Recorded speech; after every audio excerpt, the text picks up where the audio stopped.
Just going to give one sentence in Macedonian, then just to say that еве сме на Левеб, 2013 година, зборуваме со Brian Solis веднаш по неговиот настап, наистина инспиративен настап.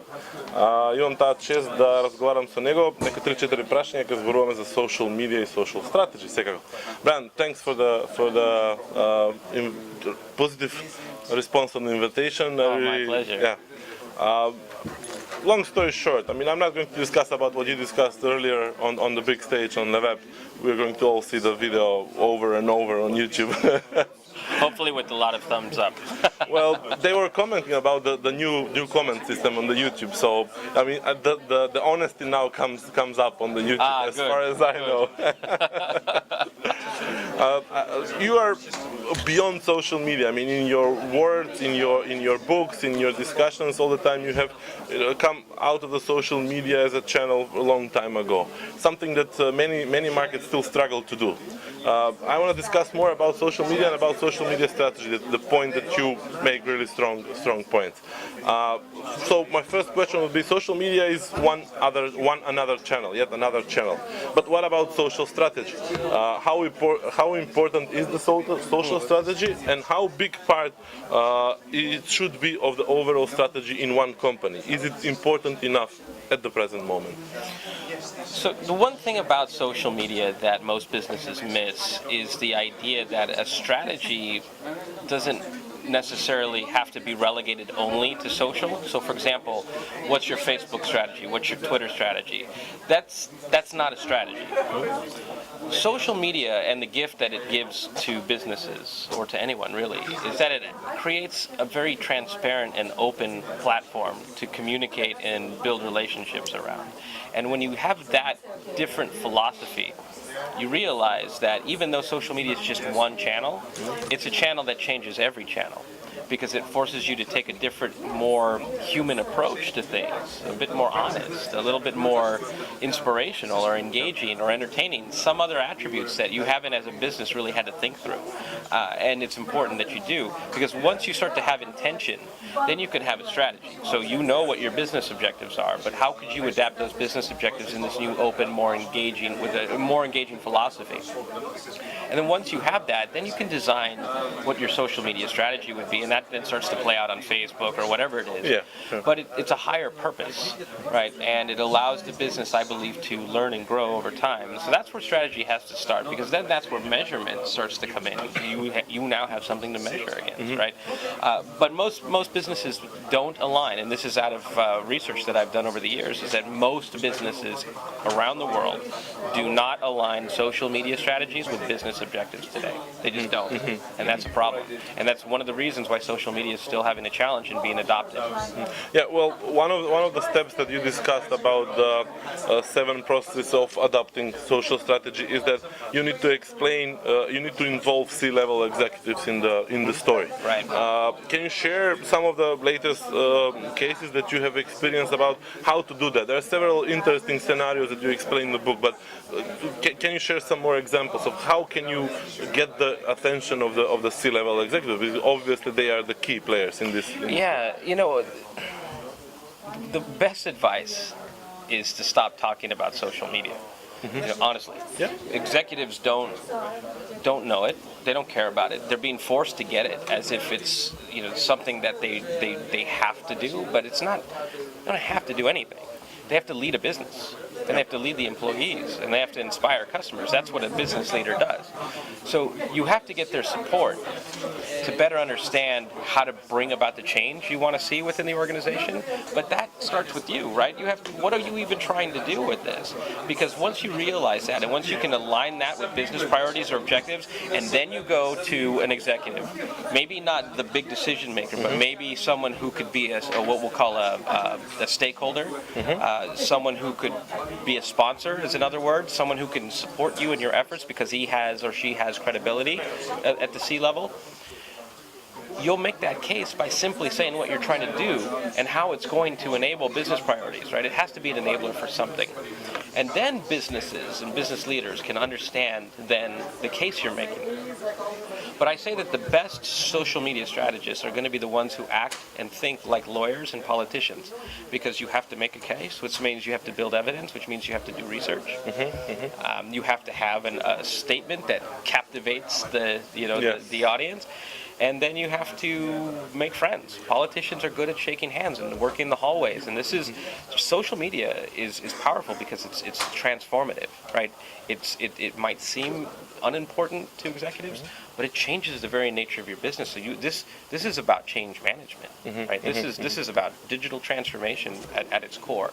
And so you have to be really thoughtful in the approach. And what we had learned in the 7 success factors of social business strategy is that that's indeed, there's always someone like that within every organization that successfully changes. And sometimes it's actually the main executive where they'll say. Is it by your experience always easier if someone from the top management gets this picture and pushes this downward, or it doesn't necessarily make the case that it's easier to go top down than bottom up? Well, everything in social media is bottom up, really. For the most part, it's all bottom up, because it's something, honestly, I'm a human being, you're a human being, we have these smartphones, we have these social networks, we have these personally, and we're bringing these into the workplace, right? So we're bringing outside in influence into the difference of how IT works, how people work together.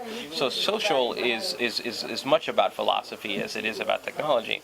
And the real importance of this means that once you start to see the real opportunities with behavior change, transformation, you'll create sort of just naturally this upward movement, right? It's just happening anyway, but it won't change the top. You have to get the top involved, and you have to do that by being sort of this champion, this change agent, and you have to bring both to the middle.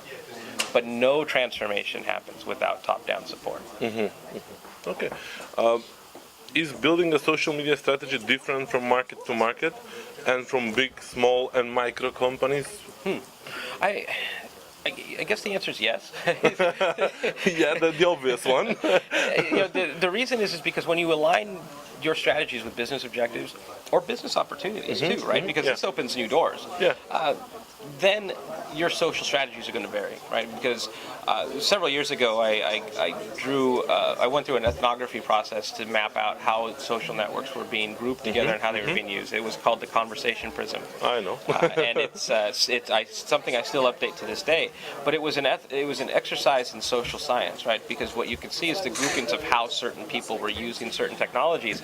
And what the purpose of the prism wasn't just to show you a pretty map of all the social networks. It showed you that if you did your research, if you listened well, you would know which networks were going to be important for your business. And it doesn't have to be the usual suspects at all. Of course. Or what strategies would, but everything would have to tie back to what are you trying to do, and what's happening there that makes you think that this is a good place for you. And then having this thoughtfulness, having these discussions, having this research, this listening, it's very empowering, it's very enlightening. So yes, every strategy should be different. Yeah, I agree that every strategy should be different, but what about the approach? I mean, is it different, more complex, more easy if you try to implement it in a small or a big enterprise, a small company or a big enterprise? Or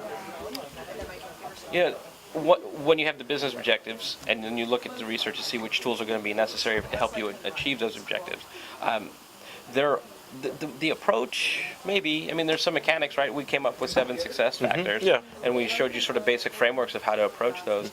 But I often say that we should stop studying the case studies of successful social media strategies, because they do share approaches. They all seem to emulate one another because they've been successful once, or at least that we thought they were successful. What I've learned, though, in my research is that a lot of times what you see and what's celebrated in books and conferences and blog posts, that there's a lot of broken things behind the scenes. And so you don't want to repeat these things. And I think that it's a journey that everybody has to go through individually, because your business changes as a result. The relationship between your business, regardless of the size or the focus, the relationship between your business and your customer should be unique to you. And as a result, then that means your strategy and your approach is going to be unique to you. It should be. Yeah. Fair point. Good one. And maybe last question. Obviously, Brian Solis is a brand of its own now. Yes, you're tied to a consultancy firm and research and a big team. But my question is, what is the social strategy behind Brian Solis as a brand? That would mean I have one. I'm going to give you the most honest answer I can. Okay. When I started blogging many years ago, and then eventually started to use Twitter and started to use Facebook, my intention was to listen to the challenges that people were facing and share the solutions that I was learning. So I decided to have a utility-focused approach to social media, where I was trying to add value to the conversations. And I had always learned, and I still believe this today, that it's not about who you reach. It's not about the size of your community. It's about who you don't reach.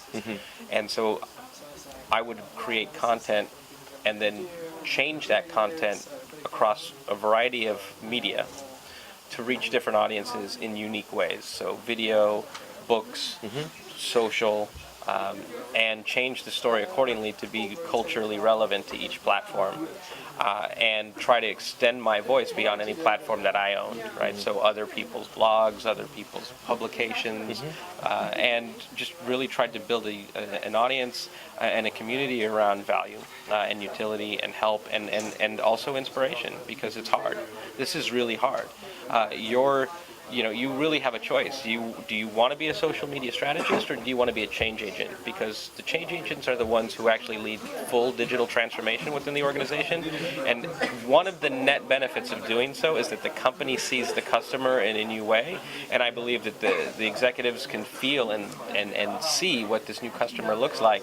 And it's reinvigorating, because it's not just about the customer, it's also about the employees, right? The more connected we become, we change how we make decisions, we change how we work, and all of this needs transformation, and all of this needs a leader. Okay. I have to say, honestly, I really enjoyed your video with Shaquille O'Neal. That was one of my favorites. He turned out to be a good friend, and I really enjoyed that one too. I knew that he was to a certain level involved in that kind of stuff, but I never knew that he's so much deep in this investment stuff and geekery stuff. So, well, I have no more questions. I mean, it's okay. YouTube video is supposed to be not so long. So, thanks again for the interview, and looking forward next year for next of your projects. Cheers. Bye.